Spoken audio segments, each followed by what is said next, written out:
Good morning dear students. आज के इस वीडियो में हम हमारे पाठ्य पुस्तक मधुबन के व्याकरण वाटिका से शब्द और पद शीर्षक का अध्ययन करेंगे। प्यारे बच्चों, शब्द और पद शीर्षक के अंतर्गत भाग 1 और भाग 2 में हमने शब्द किसे कहते हैं और पद किसे कहते हैं और शब्द के भेद कौन कौन से हैं इसका अध्ययन किया। शब्द के पहले और दूसरे भेद का आज की इस वीडियो में हम शब्द के तीसरे और चौथे भेद का अध्ययन करेंगे, अर्थात प्रयोग के आधार पर शब्द और रचना के आधार पर शब्द। शब्द के 4 भेद: उत्पत्ति या स्रोत के आधार पर, अर्थ के आधार पर, प्रयोग के आधार पर और रचना के आधार पर। आज की इस वीडियो में हम प्रयोग के आधार पर और रचना के आधार पर शब्द का अध्ययन करेंगे। प्यारे बच्चों, प्रयोग के आधार पर जब भाषा में शब्दों का प्रयोग होता है तब व्याकरणिक दृष्टि से वे जिस कार्य के लिए बने हैं उसी के अनुसार उन्हें संज्ञा, सर्वनाम आदि रूपों में समझा जाता है।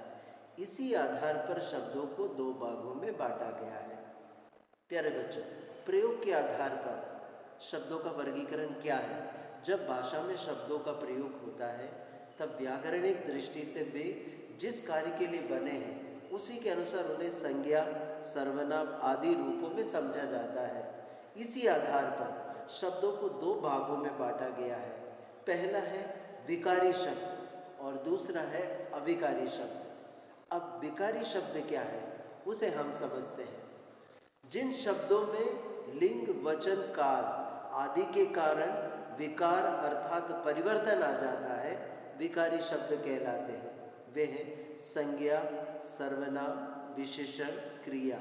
ये विकारी शब्दों के अंतर्गत आते हैं। जैसे एक शब्द है लड़का, से हम लिखते हैं जब उसे वचन, एक वचन और बहुवचन, लड़का, लड़के, लड़कों आदि रूप भी उसके बनते हैं वचन के आधार पर। तो जिन शब्दों में लिंग, वचन, काल आदि के कारण विकार अर्थात परिवर्तन आ जाता है विकारी शब्द कहलाते हैं। इसके अंतर्गत संज्ञा, सर्वनाम, विशेषण, क्रिया विकारी शब्दों के अंतर्गत ही आते हैं। इसके बाद है अविकारी शब्द। अविकारी शब्द क्या है? जिन शब्दों में लिंग, वचन, काल आदि के कारण कोई बदलाव नहीं आता। विकारी शब्द बदलाव आते हैं और यहाँ पर कोई बदलाव नहीं आता। हर परिस्थिति में एक ही रूप प्रयुक्त होता है। हर परिस्थिति में एक ही रूप प्रयुक्त होता है। इसका एक ही रूप प्रयुक्त होता है, अविकारी शब्द कहलाते हैं। और इन्हें हम अव्यय भी कहते हैं। अव्यय क्रिया विशेषण, समुच्चय बोधक, संबंध बोधक, विस्मयादि बोधक और निपात अविकारी शब्द होते हैं। कौन कौन से? क्रिया विशेषण, समुच्चय बोधक, संबंध बोधक, विस्मयादि बोधक और निपात अविकारी शब्द के अंतर्गत आते हैं। जहाँ जैसे कुछ अविकारी शब्द देखेंगे, जहाँ, लगभग, ना, तक, यदि, तो, लेकिन, के बिना आदि। इन शब्दों में कोई विकार, कोई परिवर्तन नहीं होता। तो अभी हमने देखा प्रयोग के आधार पर। प्रयोग के आधार पर शब्द 2 प्रकार के होते हैं। पहला है विकारी शब्द और दूसरा है अविकारी शब्द।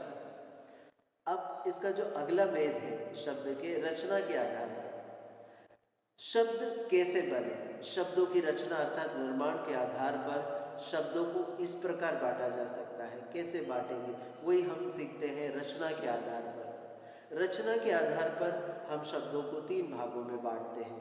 पहला है रूढ़ शब्द। जो शब्द एक अर्थ विशेष या वस्तु विशेष के लिए प्रयुक्त हो या जो अपने मूल रूप में व्यवहार में लाए जाए, रूढ़ शब्द कहलाते हैं। रूढ़ शब्द कहलाते हैं जो शब्द एक अर्थ विशेष या वस्तु विशेष के लिए प्रयुक्त हो या जो अपने मूल रूप में व्यवहार में लाए जाए, रूढ़ शब्द कहलाते हैं। जैसे कुर्सी, फूल, कुत्ता आदि। रूढ़ शब्द परंपरा से चले आते हैं। रूढ़ शब्द परंपरा से चले आते हैं और किसी विशेष अर्थ में प्रयुक्त होते हैं। इन शब्दों को खंड करने पर खंडों का कोई अर्थ नहीं निकलता। जैसे नाक, बाल, जल, सब इनके खंड करेंगे, इसके और टुकड़े करेंगे तो इसका कोई अर्थ नहीं निकलता। ऐसे शब्द को हम रूढ़ शब्द कहते हैं। रूढ़ शब्द के बाद आता है यौगिक शब्द। वे शब्द जो दो या अधिक शब्दों या शब्दांशों के योग से बने हो तथा जिनके खंड करने पर प्रत्येक खंड का अर्थ निकले, यौगिक शब्द कहलाते हैं। जैसे घुड़सवार, घोड़ा धन सवार, इसको जब हम इसके खंड करते घुड़सवार शब्द को, घोड़ा धन सवार, घुड़सवार। इसी प्रकार से राजकुमार, राजा धन कुमार, राजकुमार। प्रधानमंत्री, प्रधान धन मंत्री। जब हम इन शब्दों को स्प्लिट करते हैं, दो भागों में बांटते हैं, इसका खंड करते हैं, तब घोड़ा एक अलग अर्थ में सवार करने वाला, घुड़सवार। राजकुमार, राजा धन कुमार। प्रधानमंत्री, प्रधान धन मंत्री, मंत्रियों में प्रधान। गौशाला, गौ धनशाला। तो इस प्रकार से यौगिक शब्द वे शब्द हैं जो दो या अधिक शब्दों या शब्दांशों के योग से बने हो तथा जिनके खंड करने पर प्रत्येक खंड का अर्थ निकले। जैसे घुड़सवार, घोड़ा धन सवार। दो शब्दों में हमने बांटा, घोड़ा और सवार, और दोनों शब्द के अर्थ निकलते हैं। यही शब्द यौगिक शब्द कहलाते हैं, ऐसे शब्द। इसके बाद आता है योगरूढ़ शब्द। योगरूढ़, इसका जो तीसरा भेद है, योगरूढ़ शब्द। जो शब्द दो या दो से अधिक शब्दों से तो बने हैं परंतु किसी विशेष अर्थ का बोध करवाते हैं और एक निश्चित अर्थ में रूढ़ हो जाते हैं, योगरूढ़ शब्द कहलाते हैं। जैसे चारपाई, अर्थात चार पाए हैं जिसके।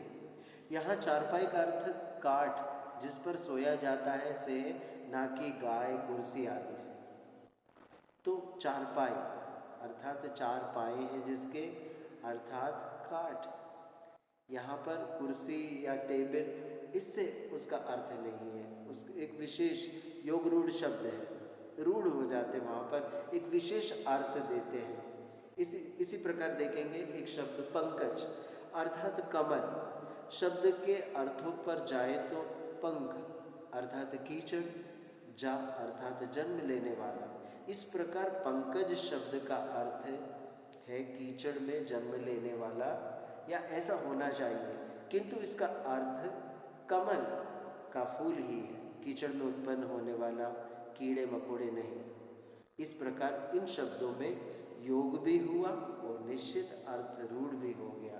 तो ऐसे शब्दों को हम कहेंगे योगरूढ़ शब्द। इसके कुछ अन्य उदाहरण हैं, लंबोदर, गणेश जी, दशानन, रावण, जलज, कमल, पीताम्बर, विष्णु जी, महावीर, हनुमान जी आदि। ऐसे शब्दों को हम कहेंगे योगरूढ़ शब्द।